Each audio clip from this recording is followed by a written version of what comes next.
Hello, everyone. Um, I'm Nubisath.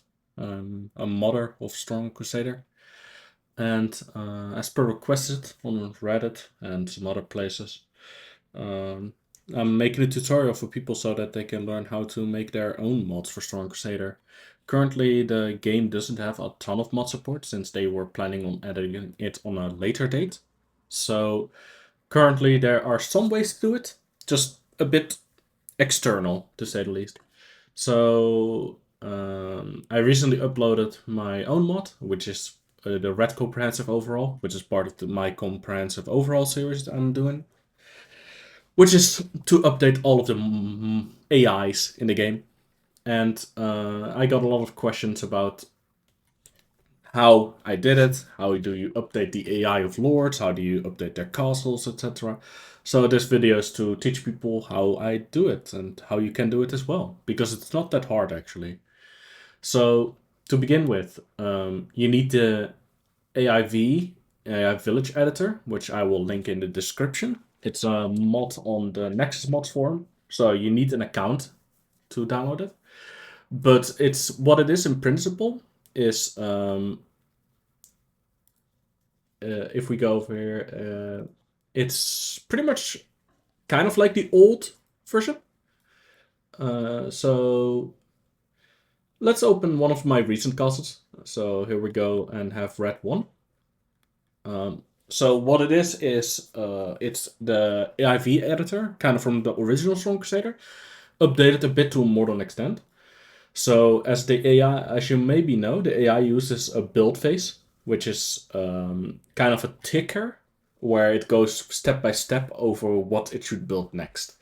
It's important that you keep this in mind because if you place, for example, a barracks at the end of this line, then he will not build the barracks before he finishes his entire castle, pretty much, which is just a bad idea, obviously. So to get this going, you literally just go to the download section and you download it manually. I've already got it downloaded, but it's the entire folder and it works instantly. So down here you have the category tab. If I expand my screen a bit, just give me a second.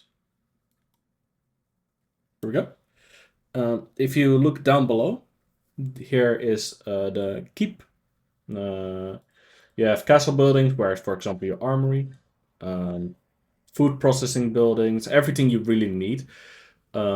Keep in mind that after you finish building your castle, it's very important that you place units as well. If you don't place, for example, archers on his castle walls, then he will not send the archers to the castle walls, which means the castle will look very empty and he will just place all of his units on his keep. Then, once you are done, you can save it as you would like and open it. So, to edit the files themselves, after you've uh, installed it, you can go to Steam Library, Steam Apps Common. Then you go to your Strong Crusader folder, Strong Crusader, Streaming Assets, and AIV. The AIV folder holds all of the castles from the AIs, and then you load. Let's say, for example, we want to take a look at. Let's go with ZR5 here. So this is the fifth castle in Wazir's design. So if you want to edit this, for example, to your own extent, then you can delete everything and start from scratch, or you can just adjust it however you like. The AIV editor is very easy to pick up, and it doesn't have any bugs that I've personally encountered. So moving on. Next, we have the AIDE, which is to change up the AI of the Lord. To get this to work, you do need to get Juggernaut's AI framework. This is like non-negotiable. So if you click on the link, it will link automatically to the ModDB forum, which is where old school from Strong Crusader mods are. And then you can download it by clicking on AI framework and then download now. Once you have that installed and dragged into your folder, and you have installed the IDE, I put it up here in my root folder, and then you just double click it to open it. So it will open this window. You might be confused a bit because it's quite a lot. But what you want to open is, for example, most recent usually has the AI JSON files. You need the AIC JSON. You can also like go manually, but you might get a bit confused because if you enter the folder and then go to streaming as an AIC, there's a lot here. And one thing you will notice is the file that you actually need will not be here. Because if you click on all files, then you will see it. It's AI JSON. It's not an actual JSON file. They made it a bit different. So let's, for example, look at one of my overhauls for the rat. So for the rat, if we go to full screen here, you have the skirmish tool, which you can edit, which you can obviously do, but that would be a skirmish overall, which I am not working on. The AI personality, you can change everything here you want about the AI. I would keep away from the video taunts because this is actually like how he messages you. You can adjust his popularity tax management, market trade. Market trade is actually pretty important because it kind of functions how the Lord will keep his economy going. If something is -1, that means he will never buy any. If it's above 1, he will always buy some if there is none in his stockpile or his granary or anything. So as long as you keep it above 1, the AI will always try to buy it. Then we go to building construction. I would say stay off this. The only things you can adjust here is maybe the iron pitch farm. If you want, maybe, for example, you feel like you want the Lord to produce more iron farms or pitch farms. Sure.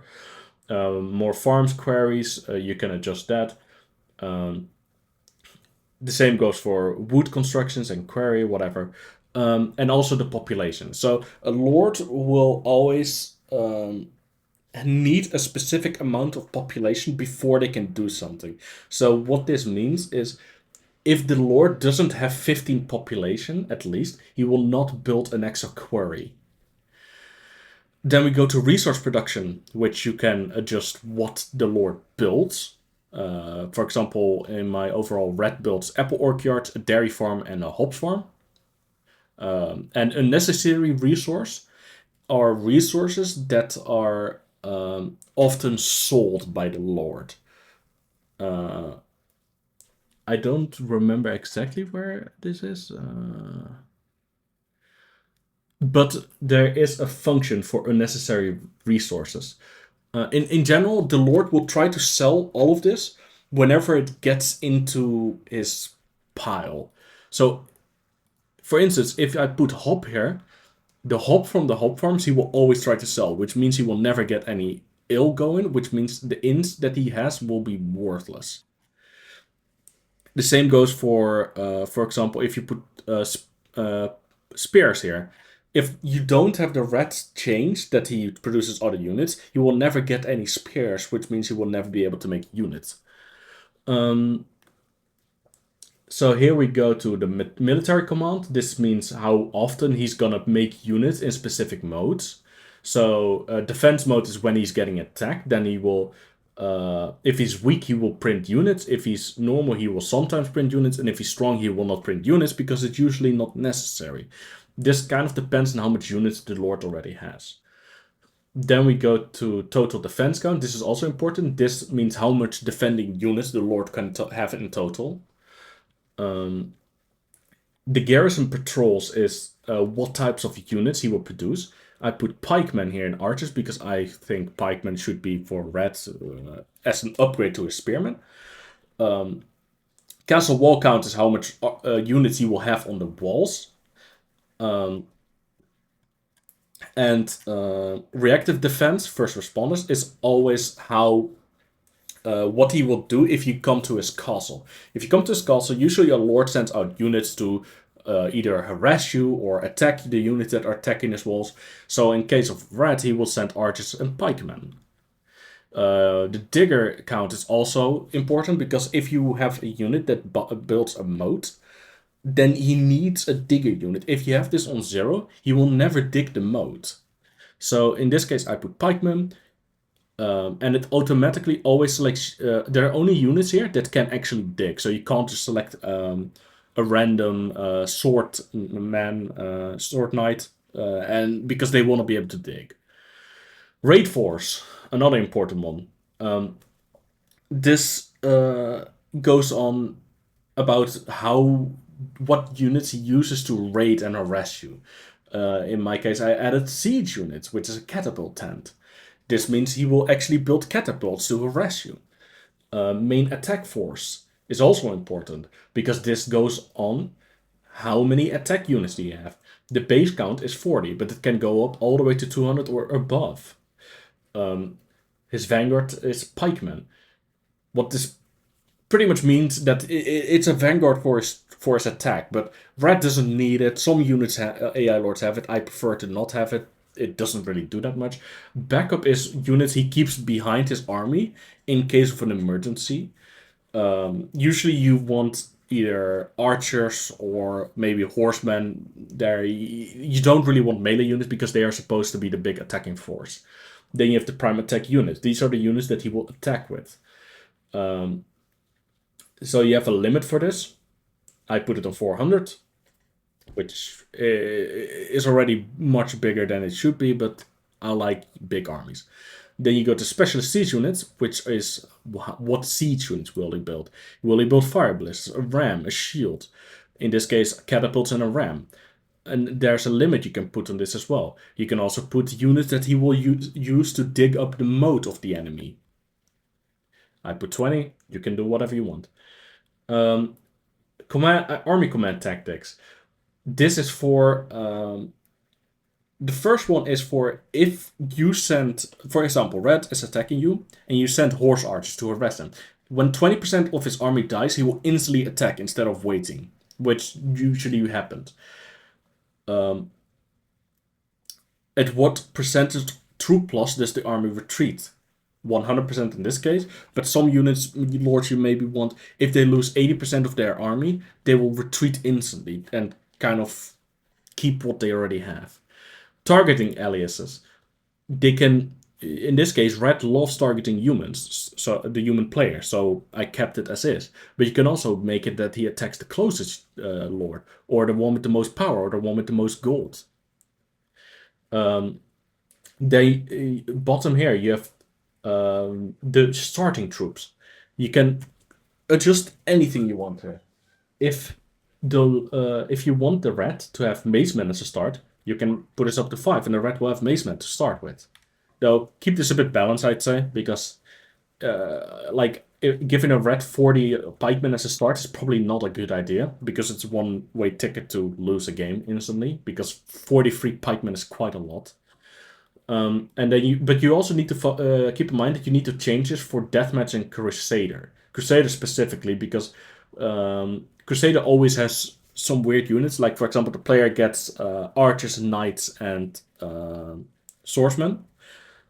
But during the deathmatch, they get spearmen. So you need to kind of adjust that how you see fit. So yeah, that's about it, really. That's how I did the comparative red overall. If you have any more questions, I'm happy to answer them. Send them in the comments, and hopefully I can help you out.